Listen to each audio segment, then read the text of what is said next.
그리스도인이란 예수님이 그리스도이시다라는 것을 믿고 고백하는 사람을 말합니다.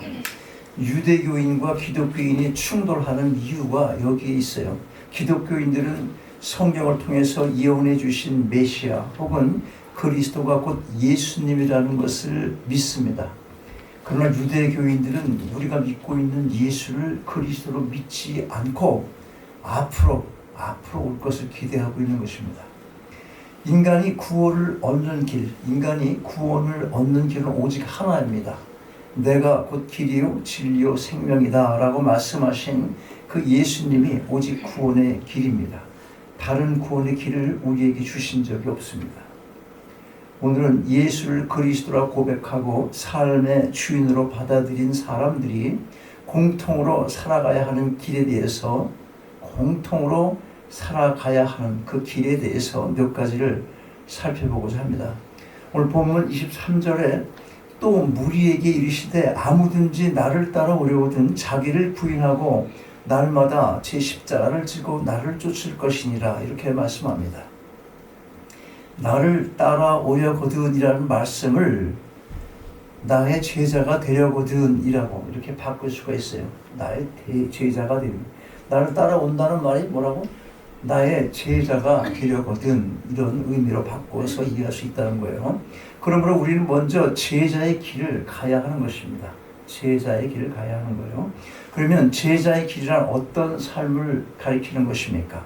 첫째는 자기를 부인하는 삶입니다. 예수님의 제자라면 나를 부인해야 합니다. 나를 내세우고 나의 주장을 고집하게 되면 예수님과 충돌할 수밖에 없습니다. 당연히 예수님의 제자가 될 수 없어요. 그러나 그러면 뭐 얘기할 것 같아? 그 반대로 알아들으면 되는 거지. 자, 나를 부인하려면 어떻게 합니까? 나를 부인하려면 간단해요. 예를 들어서 내가 살고 있는 집이 세상 법적으로는 내 이름으로 등기가 되어 있어도, 이거 내 소유야 이렇게 법적으로 등기가 되어 있어도 이건 하나님께서 이 집의 주인이시다 이렇게 생각하는 거예요. 건물이 있어요? 건물? 이게 하나님 것이지 그렇게 생각하는 거예요. 내 자녀들 역시 내 아들 딸이기 전에 하나님의 자녀다.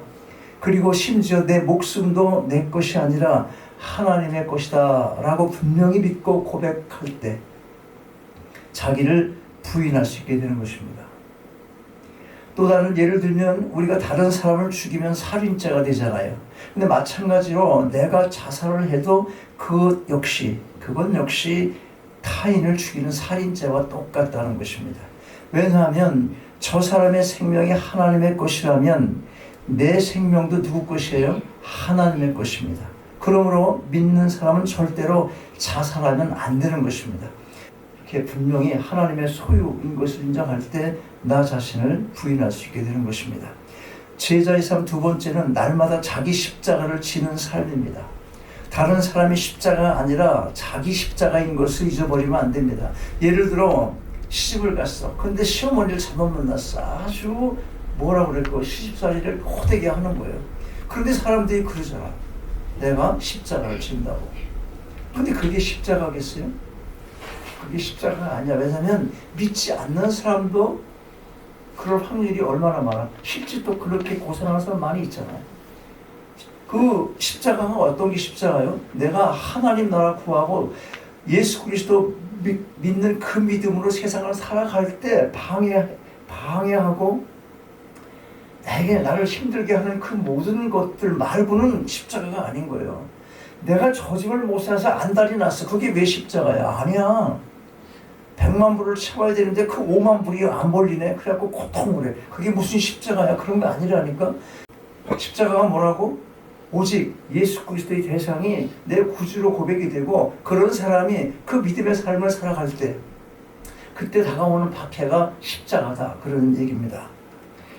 로마가 지배하던 시절 그들은 식민지 백성들 중에서 흉악한 죄를 지은 사람, 그 십자가에 못을 박아서 처형을 했어요. 십자가에 못 박혀 사형을 당하는 사람은 자기가 박혀 죽어야 될 그 십자가를 사형이 집행되는 장소까지 지고 가야 되는 거예요. 자기 십자가를. 그러므로 자기 십자가를 지고 나를 쫓으라는 말씀은 죽음을 등에 지고 따르라는 그런 말씀인 거예요. 죽을 각오로 따르라, 그런 말씀인 것입니다. 그러니까 제자의 길을 간다면 어떤 마음으로 가야 돼? 죽을 각오를 하고 가야 되는 거예요. 죽을 각오를 하고. 자, 제자의 삶 셋째로 예수님을 쫓아가야 하는 것입니다. 쫓다, 따르다, 이런 헬라의 말은, 이 헬라어, 이것은 따라가다, 쫓아가다의 뜻도 있지만 닮다라는 뜻도 있어요. 닮다. 우리의 믿음은 예수님을 닮아가는 것입니다. 오랫동안 예수를 믿었지만 예수 닮은 부분이 하나도 없다면 그것은 잘못 믿은 거예요. 예수님의 말씨, 마음씨, 생활, 인격, 정신을 닮아갈 때 진짜 예수님의 제자가 되는 것입니다. 이제 큰 두 번째로 우리가 공통적으로 가야 하는 길, 생명의 길입니다. 예수께서는 한번 이런 말씀하세요. 어느 때 두 가지 길이 있는데 한쪽 길은 너무 좁고 험해서 그 길을 가려고 하면 고생이 훤할 뿐 아니라 계속 가다 보면 문이 있는데 그 문이 너무 좁아서 사람들이 그 길로 가기를 원치 않는다. 그런데 그 좁은 길, 좁은 문으로 들어가 보면 거기에 뭐가 있다고? 생명이 있다는 거예요. 좁은 문으로 들어가야 생명이 있다. 그리고 다른 한쪽 길은 넓고 평탄하고 문도 넓고 큼직해서 많은 사람들이 그 길을 선택하지만 그 끝에는 사망이 기다리고 있다고 하는 것입니다. 예수님을 따르는 길, 고생스러운 거예요. 똑같아. 세상도 그렇지만 진리의 길은 더 좁은 길입니다. 혹시 예수님을 편하게 믿으려고 해요? 혹시 아주 편하게 믿었으면 좋겠다? 예수님을 따르는 길은 고생스럽고 어려운 길이에요. 그러나 그 길이 생명의 길인 것입니다. 우리가 예수 믿으며 살다 보면 예수 믿는 것이 이렇게 힘든가라고 생각할 때가 종종 있어요. 그러나 여러분, 끝까지 가시기 바랍니다. 그 길에 생명이 있습니다.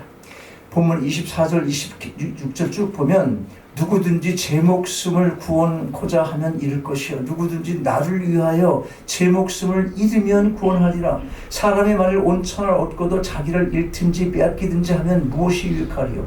누구든지 나와 내 말을 부끄러워하면 인자도 자기와 아버지와 거룩한 천사들의 영광으로 올 때에 그 사람을 부끄러워하리라.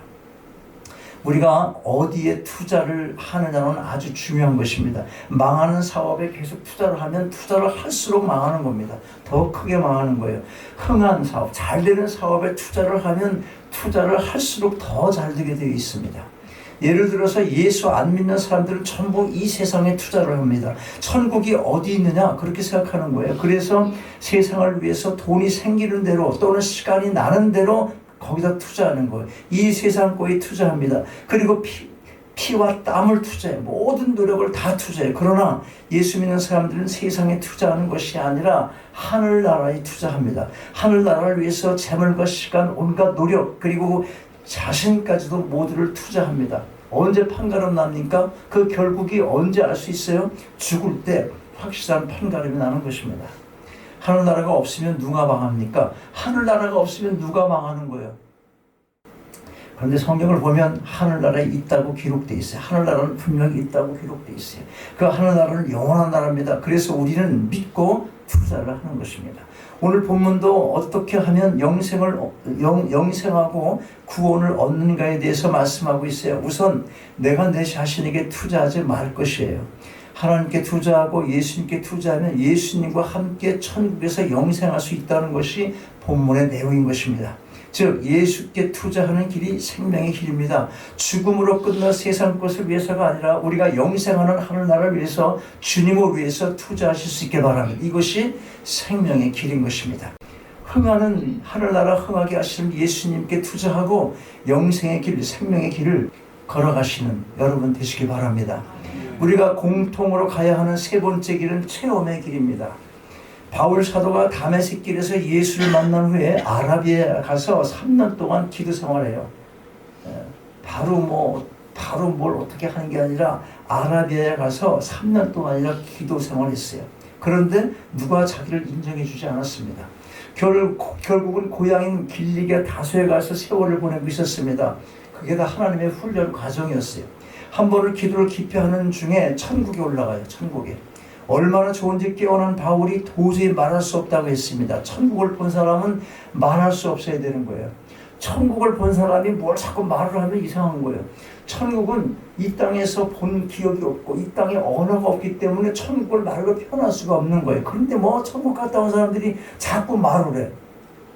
바울은 그 나라가 너무 좋았기 때문에 나중에는 세계 선교사로 다니면서 각 교회 편지를 쓰는 중에 나는 빨리 죽어서 하늘나라 가는 것이 소원이라고 그렇게 말하기까지 했습니다. 바울은 마지막에 순교를 당하는 그 순간까지도 주님을 위해 죽음을 초월한 충성을 바쳤습니다. 어떻게 그럴 수 있어요? 그것은 신앙 체험이 있기 때문에 그런 거예요. 체험의 종교다 그런 말 합니다. 체험만을 강조하고 자꾸 떠들면 안 되지만 말씀에 입각하고 말씀이 내 안에 거하여 하나님을 체험한 사람, 그 사람이 진짜 기독교인이야. 그 사람이 세상에 하나님을 믿었는데 아무런 체험도 없어. 오늘 보면 27절에서 29절 쭉 보면 거기 봐요. 여기 섰는 사람 중에 죽기 전에 하나님의 나라를 볼 자도 있다 이렇게 말씀해요.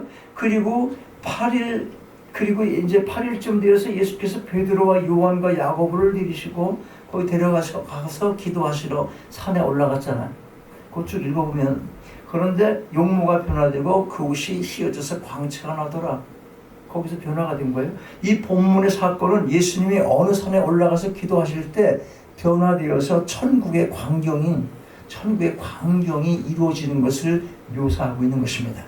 이것은 천국의 모형이지 실제의 천국은 아니에요. 그런데 이 모형만 보아도 베드로가 뭐라고 그래요? 여기가 졌사오니 고백합니다. 이 천국이 어떤 나라입니까? 하나님의 나라는 소수의 나라입니다. 천하 만민 모두 통틀어서 모든 인구가 모든 인간들이 다 올라가는 그런 곳이 아니에요. 그렇게 쉽게 간다면 감사할 것도 없고 영광될 것도 없어요. 소수의 나라, 적은 무리가 가는 나라에 우리가 함께 갈 수 있다는 것, 이게 얼마나 감사한 일입니까? 여러분은 소수의 나라의 백성이 된 것을 인하여 하나님께 감사하시기 바랍니다.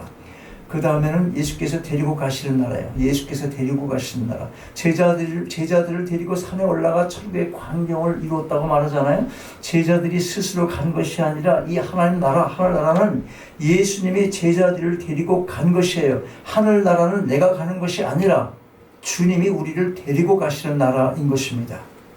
하늘나라는 우리의 공로가 아니라 예수의 의와 공로로 가는 나라다 하는 것입니다. 사람이 만드는 천국이 있을 수가 없어요. 주님이 만들고 하나님이 만든 나라여야 진짜 천국이에요. 여기서 우리는 영생하게 되는 것입니다. 그래서 이때 베드로가 이 체험을 하고는 평생 목숨을 바쳐 순교하고 주님께 충성을 바치게 된 거예요.